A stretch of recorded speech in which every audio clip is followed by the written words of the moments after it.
చిత్తూరు జిల్లా పొంగనూరు నియోజకవర్గం చౌడేపల్లి మండలంలోని ఎర్రగానిపల్లిలో P4 ప్రాజెక్టు విజయవంతంగా అమలైంది. సీఎం చంద్రబాబు పిలుపు మేరకు పేదరిక నిర్మూలనే ధ్యేయంగా స్థానిక దాతలు లక్ష్మణరాజు, సుదర్శన్ రాజు, ప్రదీప్ రాజులు ముందడుగు వేశారు. గత 10 ఏళ్లుగా సొంత గూడు లేక చెట్ల కింద కాలం వెళ్లదీస్తోన్న 3 యానాది కుటుంబాలకు అండగా నిలిచారు. P4 ప్రాజెక్టుతో నిలిచిపోయిన ఇళ్ల నిర్మాణాలను పూర్తి చేయించి విద్యుత్, నీటి సౌకర్యంతో పాటు నిత్యావసరాలను అందించి గృహ ప్రవేశాలు జరిపించారు. నిరుపేదలకు నీడ కల్పించడం ఎంతో సంతృప్తినిచ్చిందన్నారు. ఇల్లు లేని మరో 8 కుటుంబాలకు కూడా త్వరలోనే గృహాలు నిర్మిస్తామని దాతలు తెలిపారు.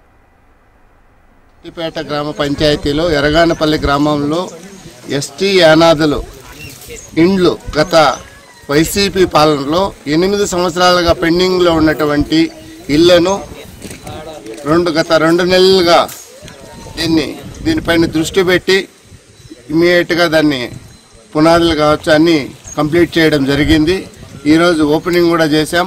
P4లో భాగంగా చౌడేపల్లి మండలంలో చంద్రబాబు నాయుడు డెవలప్మెంట్ ఆదేశాల మేరకు మేము ఈరోజు వీళ్ళకి యానాదులకి కరెంటు కావచ్చు, వాటర్ సప్లై కావచ్చు, వాళ్ళకి ఈరోజు కొత్తగా ఓపెన్ చేసినటువంటి గృహాలకి ఏం సామాన్లు కావాలనో వాళ్ళ ఫ్యామిలీకి అన్ని సామాన్లు వాళ్ళకి చేకూర్చడం జరిగింది. సీఎం గారు స్టార్ట్ చేసినటువంటి స్వర్ణాంధ్ర 2047లో భాగంగా మనకి జీరో పావర్టీ అనేది మెయిన్ పార్ట్.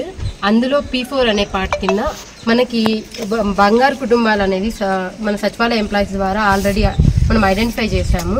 దాంతో నుంచి ఈ కుటుంబాలు జ్యోతి, రెడ్డమ్మ, సిద్ధమ్మ, లక్ష్మమ్మ ఈ 3 ఫ్యామిలీస్కి మన మార్గదర్శి సార్ అయినటువంటి సార్ వాళ్ళ ఫ్యామిలీస్కి కావాల్సిన మినిమం నీడ్స్, వాళ్ళ హౌస్ అనేది పెండింగ్గా గత కొన్ని సంవత్సరాలుగా పెండింగ్గా ఉన్న వాటిని కంప్లీట్ చేసి వాళ్ళకి ఒక బంగారు కుటుంబంగా వాళ్ళని రెడీ చేసి వాళ్ళకి కావాల్సిన మినిమం నీడ్స్ అనేది ప్రొవైడ్ చేశారు.